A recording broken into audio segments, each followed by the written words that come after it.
Praise the Lord. இயேசு கிறிஸ்துவின் இனிதான நாமத்தில் உங்கள் யாவரையும் வாழ்த்துகிறேன். வேதமே வெளிச்சம் என்ற தலைப்பின் கீழ் இன்றைக்கு பார்க்க போகிற பதிவில் என்ன பார்க்க போகிறோன்னா, இந்த கரத்தில் இருக்கிற வேதாகமத்தினுடைய வசனங்கள் எத்தனை உள்ள அடக்கியிருக்கிற வசனங்களின் எண்ணிக்கைகளை குறித்து பார்க்க போகிறோம். நமக்கு இந்த வேதாகமத்தில் இருக்கிற பிரிவுகள் என்ன அப்படின்னு பார்ப்போம்னால், நம் யாவரும் அறிந்தது போல பழைய ஏற்பாடு புதிய ஏற்பாடு என்று சொல்வோம். இந்த பழைய ஏற்பாடு புதிய ஏற்பாடு என்று வரும்போது 2 ஏற்பாடுகள் உண்டு என்று நாம் அறிவோம். இந்த 2 ஏற்பாடுகளுக்கு மையத்தில் ஒரு பிளைன் பேப்பர் இருக்கும். பழைய ஏற்பாடு முடிந்து புதிய ஏற்பாடு தொடங்குவதற்கு முன்பதாக எதுவுமே எழுதப்படாத ஒரு பிளைனான ஒரு பேப்பர், எழுதப்படாத ஒரு பக்கம் ஒன்று உண்டு. அதாவது ஒரு பேப்பரே இருக்கும். இது என்ன சொல்லப்படுது அப்படின்னா, இந்த மல்கியா முடிந்து அடுத்து புதிய ஏற்பாடு எழுதும் வரையிலும் உள்ள காலகட்டம் ஏற்கனவே 400 வருட காலகட்டம் பார்த்தோம். அந்த 400 வருட காலகட்டம் தேவன் யாரோடும் பேசவில்லை என்பதை குறித்து சொல்லப்படுகிற ஒரு சைலண்ட் பீரியட் என்று சொல்வார்கள். அதை தான் அங்கே சொல்லப்படுவதற்காக அந்த பிளைன் பேப்பர் கொடுக்கப்பட்டிருக்கிறது. அப்புறம் பார்ப்பீர்களானால், இந்த கரத்தில் இருக்க இந்த வேதாகமத்தில் உள்ள புத்தகங்களின் எண்ணிக்கை நாம் அறிந்தது போல பழைய ஏற்பாடு 39, புதிய ஏற்பாடு 27 ஆக 66 புத்தகங்கள் உள்ளது. 66னுடைய மையம், அதாவது 66 2ஆக பிரிப்போம்னால் 33 வரும் அல்லவா. 33வது புத்தகம் எது? மீகா புத்தகம். அடுத்து பார்ப்பீங்கன்னா அதிகாரங்கள், மொத்த அதிகாரங்கள் எத்தனை இருக்கு அப்படின்னு கேட்போம்னால், பழைய ஏற்பாட்டில் 929, புதிய ஏற்பாட்டில் 260, மொத்தம் 1189 அதிகாரங்கள் உள்ளது. இந்த அதிகாரத்தினுடைய மையம் என்று பார்ப்பீர்களானால், 1189 அதிகாரத்தினுடைய மையம் என்று பார்ப்பீர்களானால் சங்கீதம் 117.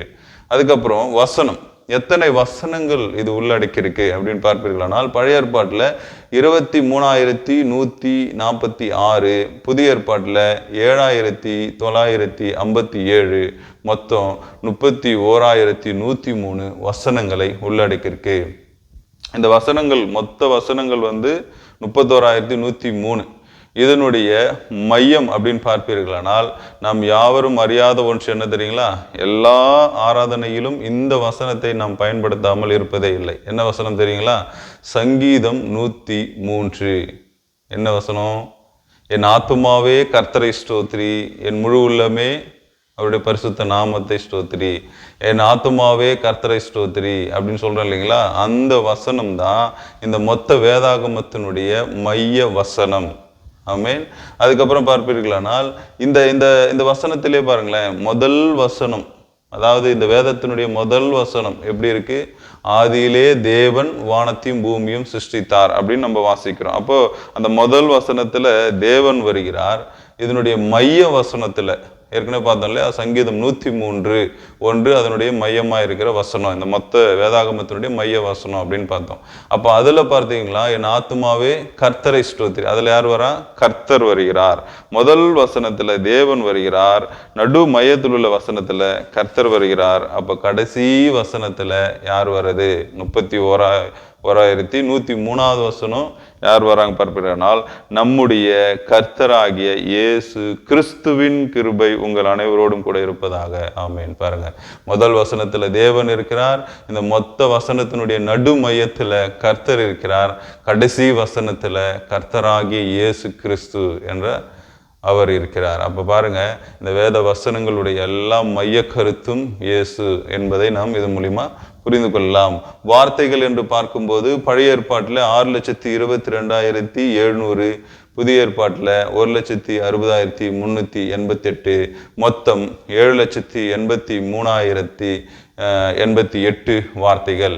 இதனுடைய மையம் கூட, மொத்த வார்த்தைகள் இருக்கு பாருங்க, அந்த வார்த்தைகளுடைய மையம் கூட சங்கீதம் 118 8வது வசனத்துல வருகிற கர்த்தர் என்ற வார்த்தை தான் இந்த மொத்த வேதாகமத்தினுடைய மைய வார்த்தையா இருக்கு என்று சொல்வார்கள்.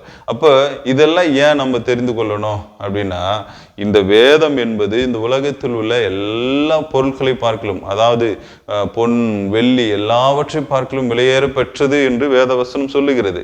நாமும் அதை நம்புகிறோம். ஆனா நம்மிடத்தில் இருக்கிற எத்தனை வெள்ளி இருக்கு, எத்தனை பொன் இருக்குன்னு கேட்டா நம்ம யோசிச்சு சொல்லிடுறோம். ஆனா அதை விட விலையேற பெற்றது என்று சொல்லுகிற இந்த வேதத்துல எத்தனை வசனம் இருக்கு, அதிகாரம் இருக்கு அப்படின்னா நம்ம கொஞ்சம் யோசிக்கிறோம். அதனால இதை நாம் அறிந்து கொள்வோம். எத்தனையோ உலகத்தில் உள்ள எத்தனையோ காரியங்களை அறிந்து வைத்துக் கொள்கிறோம், எத்தனையோ விஷயங்களை ஞாபகம் வைத்துக் கொள்கிறோம். எல்லாவற்றை காட்டிலும் தேவன் கொடுத்த பொக்கிஷம், இதை நாம் அறிந்து கொள்வது ஒன்று தப்பில்லை. இதையும் நாம் அறிந்து புரிந்து வேதத்தை வாசிக்கும் போது இன்னும் ஆழமாய் கற்றுக்கொள்ள முடியும் என்று கர்த்தருக்குள் விசுவாசிக்கிறேன். அடுத்த பதிவில் வேற ஒரு காரியங்களை குறித்து பார்க்கலாம். அதுவரையிலும் ஆவியானவர் உங்களை நடத்துவாராக. God bless you. Thank you.